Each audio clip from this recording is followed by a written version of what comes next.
Kembali di kabar khusus pemirsa, tim kuasa hukum Verdi Sambo dan Putri Chandrawati menggali sisi lain kepribadian Brigadir Nofriansyah Yosua Huta Barat melalui para saksi yang dihadirkan di persidangan.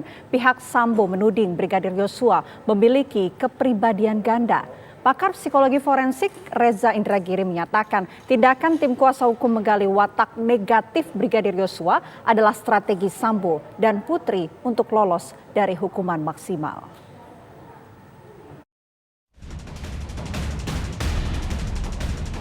Kasus pembunuhan berencana Brigadir Nofriansyah Yosua Huta Barat memasuki babak baru.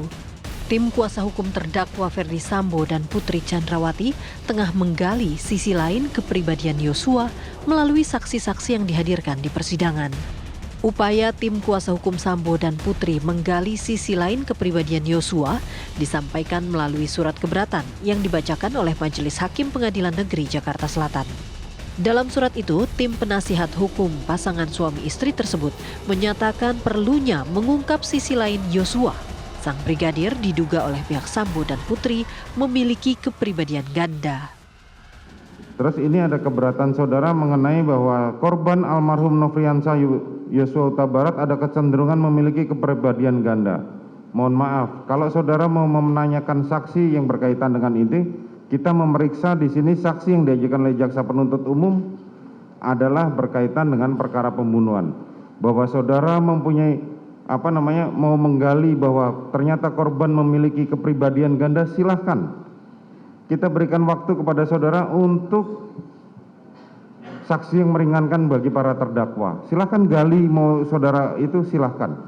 Tetapi di dalam perkara yang berkaitan dengan ini, saksi yang dihadirkan jaksa penuntut umum, apa yang memang ada di dalam berkas itu silakan ditanya, yang tidak jangan ditanyakan. Pakar psikologi forensik Reza Indragiri menyatakan tidak ada urgensi dilakukannya victim profiling atau menggali sisi negatif watak Brigadir Yosua sebagai korban. Menurutnya, justru lebih relevan untuk mengungkap potret kepribadian terdakwa Verdi Sambo dan Putri Chandrawati. Ini persidangan tentang kasus pembunuhan berencana. Alhasil lebih penting, lebih relevan, lebih mendesak, bahkan lebih bermanfaat seandainya kita tahu tentang potret kepribadian terdakwa, yaitu terdakwa Verdi Sambo dan terdakwa Putri Chandrawati. Kenapa? Agar potret itu kemudian bisa membantu hakim dalam membuat putusan seadil-adilnya. Saya tidak melihat adanya urgensi bagi dilakukannya victim profiling. Saya gunakan istilah victim profiling karena sepertinya potret ini dilakukan terhadap Brigadir Yosua yang notabene adalah korban dari pembunuhan berencana tersebut. Nah, uniknya adalah paling tidak sejauh ini bisa kita tangkap bahwa pembahasan tentang victim profiling atau profil Brigadir Yosua sebagai korban justru terus-menerus menonjolkan sifat-sifat negatifnya.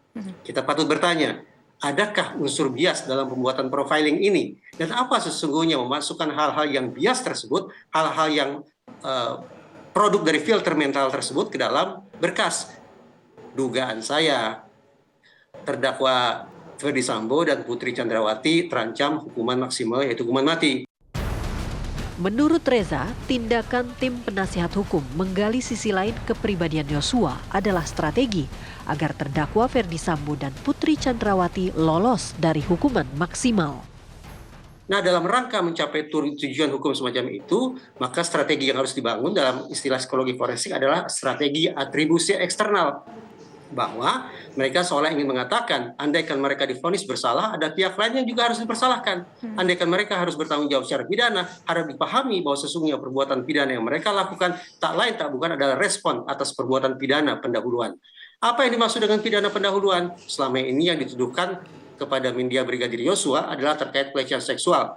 Nah, kalau kemudian kepada publik, khususnya kepada majelis hakim, berhasil dibangun framing atau narasi bahwa sifat-sifat negatif Brigadir Yosua, terlepas benar atau tidak, sifat-sifat itu menjadi dasar bagi mereka untuk menyimpulkan ini loh watak orang yang memang melakukan kejahatan seksual, maka itu bisa jadi akan memperingan hukuman bagi terdakwa atau membuat mereka bebas murni dari pidana, dan pada sisi yang lain justru menstigma Brigadir Yosua dalam serba aneka sebutan yang negatif. Tidak hanya bagi dia, tapi juga bagi keluarga besarnya. Kasus pembunuhan berencana Brigadir Yosua diduga didalangi oleh Verdi Sambo.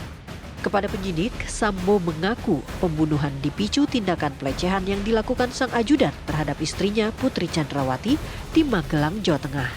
Ex-Kadif Propam Polri itu dijerat dengan pasal 340, subsidiar pasal 338, jungto pasal 55 dan 56 KUHP dengan ancaman maksimal pidana hukuman mati, penjara seumur hidup, atau penjara maksimal 20 tahun.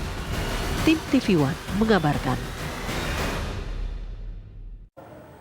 Kejadian yang dialami Putri Chandrawati di rumah Magelang terungkap usai sang asisten rumah tangga Susi bersaksi di persidangan. Susi menyebut Brigadir Yosua tak pernah mengangkat Putri saat berada di rumah Magelang.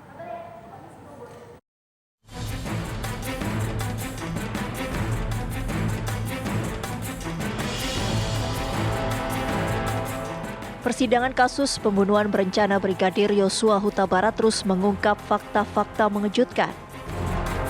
Disebut sebagai pemicu kemarahan Ferdi Sambo, peristiwa pelecehan terhadap Putri Chandrawati di rumah Magelang kian dipertanyakan. Pasalnya, sang asisten rumah tangga keluarga Sambo, Susi, yang bersaksi di persidangan menyebut Yosua tak pernah mengangkat Putri saat di rumah Magelang. Hal ini berbeda dengan apa yang disampaikan Susi di BAP. Tiba-tiba saudara Yosua Huta Barat mengangkat badan Ibu Putri Chandrawati yang sedang dalam posisi rebahan di atas sofa. Benar itu? Ingin mengangkat, belum sempat mengangkat. Oke. Setelah kami melihat saudara Nofriansyah Yosua Huta Barat mengangkat badan Ibu Putri, mana ceritamu yang benar? Di BAP atau ceritamu saat ini? Yang ini. Terus apa yang di BAP ini? Atau kamu cabut semua keterangan yang di BAP?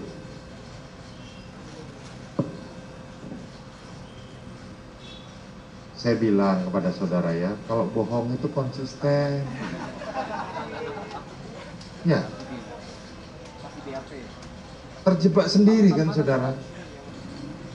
Pertanyaan saya, seperti tadi saudara-saudara ditanya sama anggota majelis, yang bohong yang mana? Yang di BAP atau yang saat ini?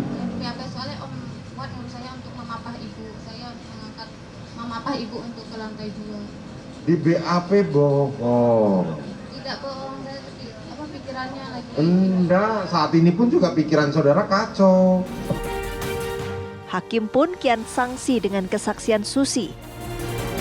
Salah satunya soal kondisi Putri Chandrawati ketika terjatuh di depan kamar mandi di rumah Magelang. Itu Om Kuat nyuruh saya untuk naik ngecek keadaan ibu. Susi, naik. Tanpa saudara ketahui, Siap. tiba-tiba saudara Kuat nyuruh, Siap. Di tolong cek. Siap. Curiga nggak saudara? Saya tidak. Curiga nggak saudara? Kok tiba-tiba sih saya disuruh? Saya belum ada pikiran ke sana. Oke, terus? Terus saya naik ke atas, ibu udah dalam keadaan tergeletak di depan kamar mandi. Sadar nggak, saudara Putri? Nggak bisa jawab karena saudara mau mikir, mau bohong. Jawabannya sederhana, sadar atau enggak dia? Tidak mensadarkan diri. Terus saudara ngeliat di situ. Terus apa yang saudara lakukan? Coba lihat. Oke. Putri duduk. Tergeletak tuh tidur atau duduk?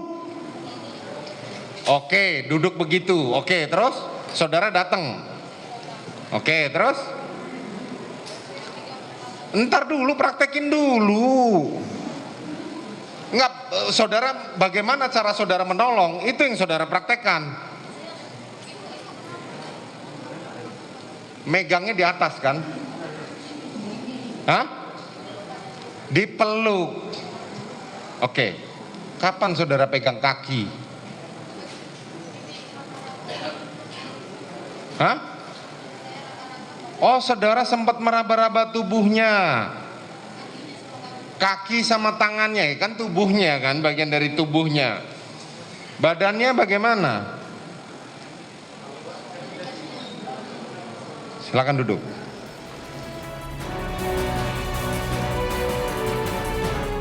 Demi mengungkap fakta sebenarnya, hakim menyatakan akan melakukan konfrontasi pernyataan asisten rumah tangga Sambo Susi dengan terdakwa Kuat Ma'ruf. Tim TV One mengabarkan.